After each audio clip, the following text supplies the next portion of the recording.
Hello friend, मैं Rakesh Roshan learn tech to tech channel से। और ये मेरा सी लैंग्वेज का नेक्स्ट वीडियो है जिसमें आज हम लोग देखने वाले हैं फंक्शंस। तो सबसे पहले तो हम लोग देखेंगे फंक्शन होता क्या है, एक रियल लाइफ एग्जांपल से इसको समझेंगे और उसके बाद देखेंगे कि फंक्शन कितने टाइप के होते हैं और लास्ट में हम लोग जो है इसको प्रैक्टिकली भी करके देखेंगे सी लैंग्वेज में।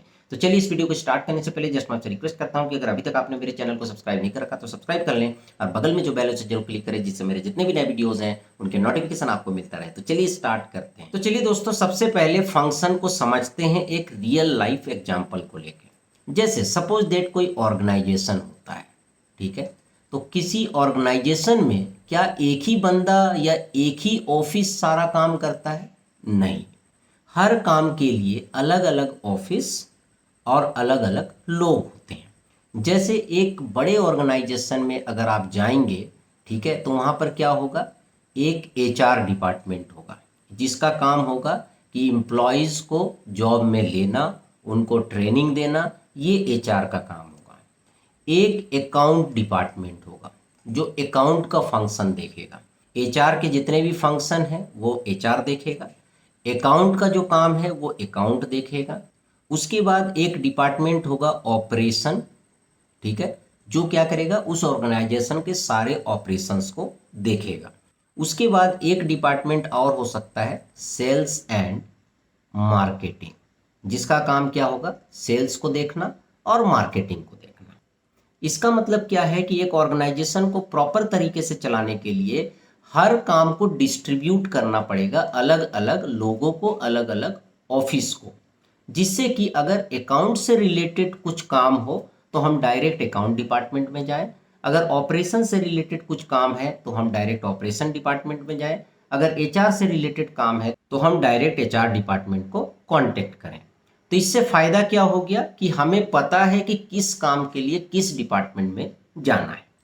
अब सपोज दैट ऑर्गेनाइजेशन में कुछ पैसे की गड़बड़ी हो गई, तो सीईओ जो है किसको सबसे पहले बुलाएगा, अकाउंट डिपार्टमेंट को, क्योंकि उसे पता है कि पैसे का लेन देन कौन देखता है, अकाउंट डिपार्टमेंट देखता है। तो इसी तरीके से अगर आप कोई प्रोग्राम लिख रहे हैं और एक ही प्रोग्राम में मेन फंक्शन के अंदर ही आप सारा कुछ लिख देंगे, तो कल को अगर कुछ एरर आएगा, ठीक है, या फिर आपका रिजल्ट नहीं आ रहा है, तो बहुत ही डिफिकल्ट होगा उसको पता लगाना, ठीक है। या फिर कुछ आपको चेंजेज करना है तो आपको पूरे प्रोग्राम में चेंजेज करने पड़ेंगे।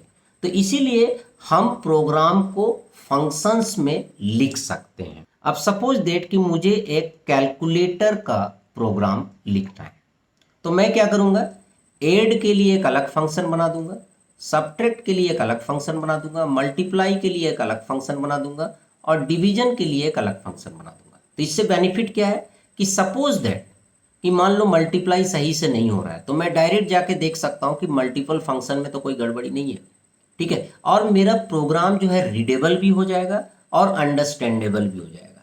अलग से ही पता चलेगा, अच्छा ये फंक्शन ऐड कर रहा है, ये फंक्शन सब्ट्रैक्ट कर रहा है, ये फंक्शन मल्टीप्लिकेशन कर रहा है और ये फंक्शन डिवीजन कर रहा है। अब बात आता है कि फंक्शन कैसे बनाएंगे। तो फंक्शन बनाने के लिए सपोज दैट आपको फैक्टोरियल का फंक्शन बनाना है, ठीक है, तो आप लिखेंगे फंक्शन का नाम, सपोज दैट फैक्टोरियल है, आप अपने हिसाब से फंक्शन का नाम दे सकते हैं। फिर ये फंक्शन क्या रिटर्न कर रहा है ना, जैसे फैक्टोरियल फंक्शन आप बना रहे तो ऑब्वियसली वो फैक्टोरियल कैलकुलेट करेगा और आपको फैक्टोरियल रिटर्न करेगा, और फैक्टोरियल हमेशा इंटीजर होता है, तो जो डेटा टाइप ये रिटर्न करेगा वो डेटा टाइप आपको यहाँ लिखना है, ठीक है। उसके बाद यहाँ ब्रैकेट में आपको लिखना है कि क्या वैल्यू आपको पास करना पड़ेगा। सपोज दैट आपको फैक्टोरियल निकालना है तो आपको कुछ ना कुछ नंबर तो देना ही पड़ेगा, तभी वो फैक्टोरियल निकालेगा। तो उसके लिए आपको यहाँ पर लिखना पड़ेगा इंट एन, अगर एक नंबर है, अगर दो नंबर है तो कोमा देके फिर दूसरा वेरिएबल, फिर कोमा देके तीसरा वेरिएबल, इस तरीके से आप दे सकते हैं। और करली ब्रैकेट के अंदर आपको वो स्टेटमेंट्स लिखना है जो फैक्टोरियल कैलकुलेट करेगा, ठीक है, और लास्ट में आपको रिटर्न देना है। अगर आप रिटर्न करा रहे हैं तो कोई जरूरी नहीं है कि हर फंक्शन रिटर्न करेगा। तो ये जो आपने फंक्शन बनाया, ये आपने एक स्पेशल फंक्शन बना दिया जो क्या करेगा, फैक्टोरियल कैलकुलेट करेगा। अब आपको कभी भी फैक्टोरियल निकालना है तो आपको केवल लिखना है फैक्टोरियल, ठीक है, और ब्रैकेट में उस नंबर को जिसका फैक्टोरियल निकालना है, तो ये आपको फैक्टोरियल निकाल के दे देगा।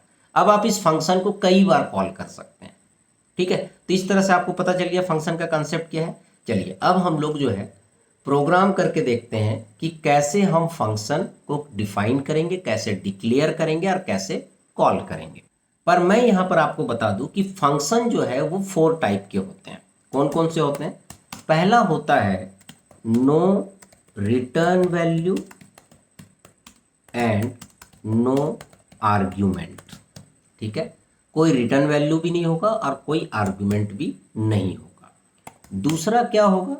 नो रिटर्न वैल्यू, ठीक है, but with argument.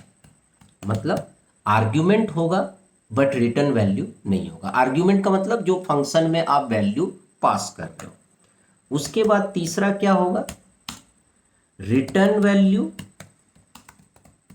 But no argument. ठीक है, वो कुछ रिटर्न तो करेगा बट उसमें कुछ आप पास नहीं कर रहे हो, कुछ वैल्यू फंक्शन को नहीं दे रहे हो, बट फंक्शन से वैल्यू रिटर्न हो रहा है। और फोर्थ क्या है कि return value as well as argument pass. ठीक है, मतलब वैल्यू भी रिटर्न करेगा और हम आर्ग्यूमेंट भी पास करेंगे। ठीक है, तो इस तरह से 4 तरह के फंक्शन होते हैं।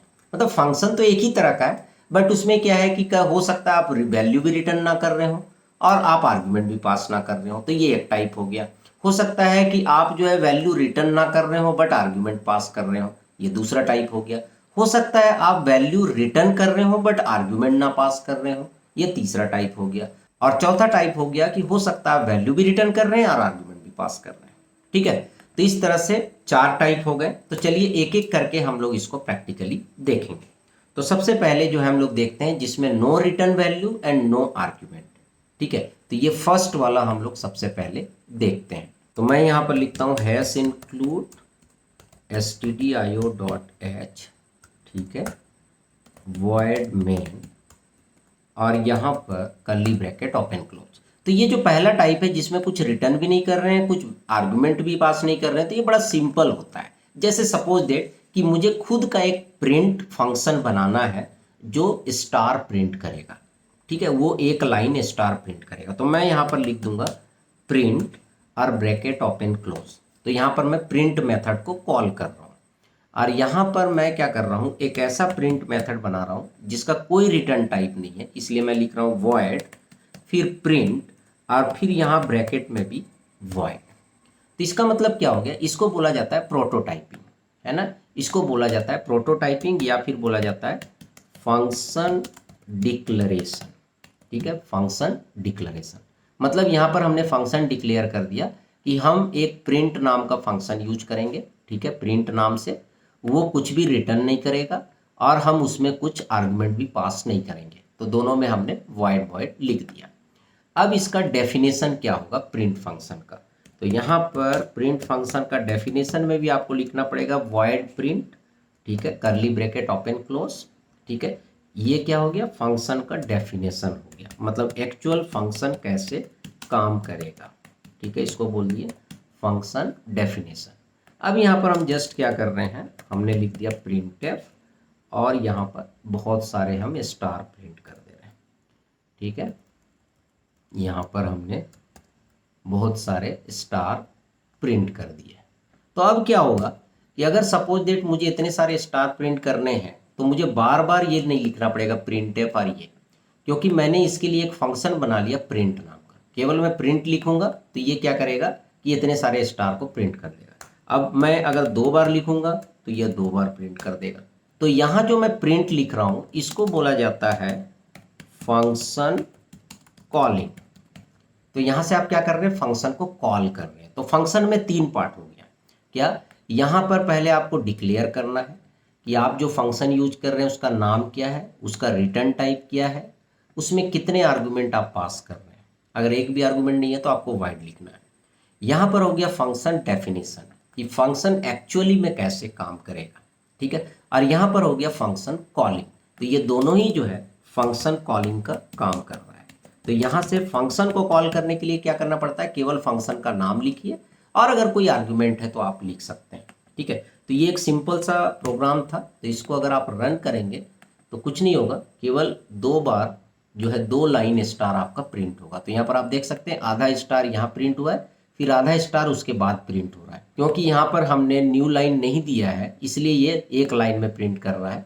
ठीक है, यहाँ पर हम /n दे के न्यू लाइन दे देते हैं। ठीक है, अब अगर आप रन करेंगे तो हमने रन किया। ठीक है, तो अब आप देखिएगा 2 लाइन जो है स्टार प्रिंट हो रहा है। तो अब आपको इतने सारे स्टार प्रिंट करने हैं तो आपको केवल प्रिंट लिखना है, क्योंकि आपने उसके लिए एक फंक्शन बना दिया। ठीक है, तो फंक्शन का एक और फायदा है कि आप फंक्शन को रीयूज कर सकते हैं। तो आप देख रहे हैं हमने एक बार जो है यहाँ पर फंक्शन बना दिया, पर उसको हम 2 बार कॉल कर रहे हैं। 2 के आप 20 बार भी कॉल कर सकते हैं। ठीक है, तो ये पहला टाइप हो गया जहां पर ना तो हम कोई वैल्यू रिटर्न कर रहे हैं ना आर्ग्यूमेंट पास कर रहे हैं। ठीक है, अब सेकेंड प्रोग्राम हम लिखेंगे जहां पर हम रिटर्न नहीं करेंगे वैल्यू बट आर्ग्यूमेंट पास करेंगे। तो उसके लिए हम क्या करते हैं, एक सम का प्रोग्राम लिखते हैं, 2 नंबर का सम का। तो हमने लिखा सम। अब 2 नंबर का सम का है तो हम इसमें 2 इंटेजर पास करेंगे। तो हमने लिख दिया इंट कोमा इंट। इसका मतलब यहाँ पर हमने बोल दिया कि कोई रिटर्न वैल्यू नहीं है क्योंकि यहाँ वॉइड है। ठीक है, और इसमें 2 आर्ग्यूमेंट है इंट कोमा इंट। ठीक है, और यहाँ पर मैं क्या करूँगा कि 2 नंबर ले लेता हूँ, a कोमा b, और सॉरी यहाँ पर कोमा b, और printf एंटर 2 नंबर्स लिख देता हूँ मैं।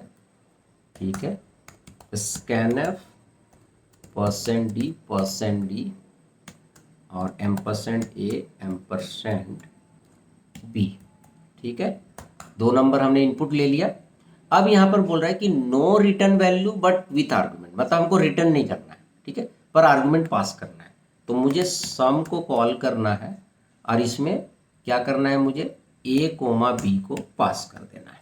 देखिए यहाँ पर हम आर्गुमेंट पास कर रहे हैं a कोमा b। ठीक है, मतलब 2 नंबर हम क्या कर रहे हैं, फंक्शन को भेज रहे हैं।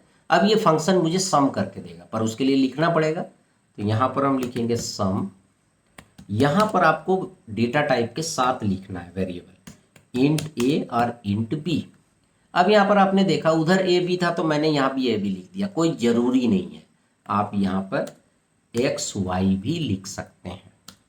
तो इसका मतलब ये है कि जब यहाँ से आप फंक्शन कॉल कर रहे हैं, यहाँ पर आपका फंक्शन कॉलिंग हो रहा है, तो ये जो a का वैल्यू है वो जाके x में स्टोर हो जाएगा और ये जो b का वैल्यू है वो जाके y में स्टोर हो जाएगा। और यहाँ पर आप क्या कर सकते हैं, इंट सम ले सकते हैं। सम तो फंक्शन का भी नाम है तो कुछ अलग लेना पड़ेगा। Result equal to x plus Y, और यहाँ प्रिंटफ करना है। प्रिंटफ करना पड़ेगा क्योंकि यहाँ पर मुझे रिटर्न नहीं करना है। ठीक है, यहाँ पर हम वैल्यू रिटर्न नहीं कर रहे हैं। तो यहाँ पर हमने लिख दिया सम इक्वल टू %d और रिजल्ट। ठीक है, तो इस तरह से ये हमारा एक फंक्शन बन गया जो क्या करेगा, सम करेगा, है ना, जो सम करेगा। तो यहाँ पर हम आर्गुमेंट दे रहे हैं, यहाँ पर 2 वैल्यू पास कर रहे हैं, वो यहाँ पर आएगा और ये सम करके यहीं पर डिस्प्ले कर देगा, ये रिटर्न कुछ नहीं करेगा। ठीक है, तो इसको हमने सेव किया, फिर हम इसे रन करते हैं। तो देखिए यहाँ पर आ रहा है एंटर 2 नंबर, हमने लिखा 6 7, आउटपुट आ रहा है सम इक्वल टू 13। पर ये हमने सम का प्रोग्राम तो लिखा है, सिंपल प्रोग्राम लिखा है, बट यहाँ पर क्या है, हमने फंक्शन के थ्रू लिखा है। इसी तरह आप डिवीजन का अलग लिख लो, मल्टीप्लाई का अलग लिख लो, है ना, और एक मेन्यू बना दो मेन फंक्शन में, और यूजर से पूछ लो कि आप क्या करना चाहते हैं, सम करना चाहते हैं, मल्टीप्लाई करना चाहते हैं, डिवाइड करना चाहते हैं। तो आपका जो प्रोग्राम है काफ़ी अट्रैक्टिव बन जाएगा। ठीक है, अब तीसरा क्या है, return value but no argument. Argument कुछ नहीं पास करेंगे बट वैल्यू रिटर्न करेंगे। ठीक है, तो इसमें हम क्या करेंगे, सम को ही हम चेंज करते हैं। तो हम क्या करेंगे, ये जो जितना इनपुट वाला पार्ट है इसको हम ले जाते हैं यहाँ पर। ठीक है, इसके अंदर ये ले गए। अब ये रिजल्ट और ये सब हम हटा देते हैं। ठीक है, और यहाँ चूंकि आर्गुमेंट नहीं है, ठीक है, नो आर्गुमेंट हम बना रहे हैं, तो ये ब्लैंक हो जाएगा और यहाँ पर भी ये ब्लैंक हो जाएगा। ठीक है, तो यहाँ पर क्या है, बोल रहा है रिटर्न वैल्यू, तो हम यहाँ पर बोलते हैं कि ये इंटेजर रिटर्न करेगा बट कोई आर्गुमेंट पास नहीं करेगा। तो यहाँ पर हमने वॉइड लिख दिया। तो फंक्शन डिक्लेरेशन में हमने बता दिया कि ये फंक्शन इंटेजर रिटर्न करेगा, ठीक है, बट इसमें हम कुछ पास नहीं करेंगे, ठीक है, वॉइड होगा, ठीक है। उसके बाद यहाँ पर हम क्या कर रहे हैं, यहाँ पर हम केवल लिखेंगे सम, केवल फंक्शन सम को कॉल करेंगे, ठीक है। हम यहाँ पर कोई भी आर्गुमेंट को पास नहीं कर रहे हैं, बट क्या है कि सम जो है वो कुछ रिटर्न करेगा, तो रिटर्न करेगा तो इसको स्टोर करना पड़ेगा, या फिर आप डायरेक्ट क्या कर सकते हैं, प्रिंटफ लिख सकते हैं %d और comma sum bracket open close. तो क्या होगा कि ये सम फंक्शन जो भी रिटर्न करेगा वो डायरेक्टली प्रिंट हो जाएगा, है ना, क्योंकि ये रिटर्न कर रहा है, तो कोई कुछ रिटर्न कर रहा है तो आपके पास कुछ ना कुछ होना चाहिए जहां पर उसको आप स्टोर कर सको या डिस्प्ले कर सको। ऐसा नहीं कि वो रिटर्न कर रहा है आप उसको हैंडल कर ही नहीं रहे। तो यहाँ पर चूंकि सम का वैल्यू रिटर्न हो रहा है तो इसलिए हमें उसे कहीं ना कहीं प्रिंट करना पड़ेगा या फिर कहीं स्टोर करना पड़ेगा। अब यहाँ पर सम फंक्शन में रिटर्न टाइप क्या होगा, इंट हो जाएगा, ठीक है। अब हम चूंकि यहाँ पर हम कोई आर्गुमेंट पास नहीं कर रहे हैं तो हम यहीं पर इनपुट लेंगे, ठीक है, और यहीं पर हम क्या करेंगे कि प्रिंट नहीं करके ये रिटर्न करेगा, तो हम सीधा लिख देंगे return a plus B, simple लिख देंगे रिटर्न a प्लस बी। तो इनपुट लेंगे और यहीं पर रिटर्न कर देंगे a प्लस बी। तो जैसे ही रिटर्न करेंगे यहाँ पर दोनों का एडिशन जाएगा और ये प्रिंटफ क्या कर देगा, इसको प्रिंट कर देगा, है ना। तो इसको सेव करते हैं फिर रन करते हैं तो सेम काम करेगा, बट यहाँ पर क्या है, no argument but return value. तो हमने लिखा 589, तो आप देख सकते हैं 94 आ रहा है, ठीक है, क्योंकि यहाँ पर ये क्या कर रहा है, आपने दो वैल्यू दिया फिर ये रिटर्न कर दे रहा है a प्लस बी। तो a प्लस बी जो भी डेटा आ रहा है वो यहाँ पर जा रहा है और फिर ये प्रिंटफ क्या कर दे रहा है, इसको प्रिंट कर दे रहा है, ठीक है। अब लास्ट है return value as well as argument past.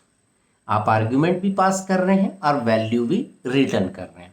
तो चलिए हम लोग इसको इस प्रोग्राम से समझते हैं जो मैंने ऑलरेडी लिख रखा है।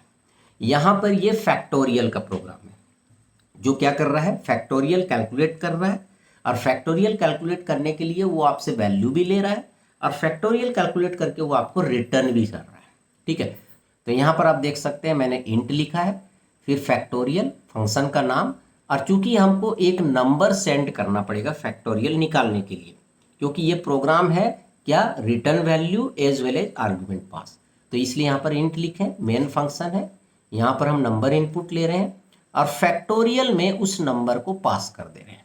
तो ये n1 जाके कहाँ स्टोर हो जा रहा है, n में स्टोर हो जा रहा है, ठीक है। फिर यहाँ पर हम फैक्ट इक्वल टू 1 और फैक्टोरियल का लॉजिक लगा के हम फैक्टोरियल कैलकुलेट कर रहे हैं और फिर हम रिटर्न फैक्ट कर रहे हैं। तो ये रिटर्न फैक्ट जैसे ही कर रहे हैं ये रिटर्न होकर कहाँ जा रहा है, यहाँ पर जा रहा है और फिर ये %d से क्या हो रहा है, प्रिंट हो जा रहा है, ठीक है। तो इस तरह से ये क्या कर रहा है, रिटर्न भी कर रहा है और आर्ग्यूमेंट पास भी कर रहा है, दोनों काम कर रहा है, ठीक है। तो इस तरह से आपने देखा कि कैसे इस प्रोग्राम में हम जो है वैल्यू रिटर्न भी करा रहे हैं और आर्ग्यूमेंट भी पास कर रहे हैं। तो चलिए इस प्रोग्राम को हम रन करके देखते हैं। तो यहाँ पर आप देख सकते हैं हमारा प्रोग्राम रन हो चुका है। ये बोल रहा है एंटर द नंबर, मैं लिखता हूँ 5, तो यहाँ पर आउटपुट आ रहा है फैक्टोरियल इक्वल टू 120, ठीक है। तो इस तरह से ये सेम फैक्टोरियल का ही प्रोग्राम है, बट यहाँ पर हमने क्या कर रखा है, इसे फंक्शन से बना रखा है, ठीक है। अब सपोज दैट कि आपको कुछ ऐसा प्रोग्राम लिखना है जहाँ पर आपको कैलकुलेट करना है 1 by factorial 1, 1 by factorial 2, 1 by factorial 3 plus plus 1 by factorial n। तो अब आप क्या कर सकते हैं, आराम से इस फैक्टोरियल फंक्शन को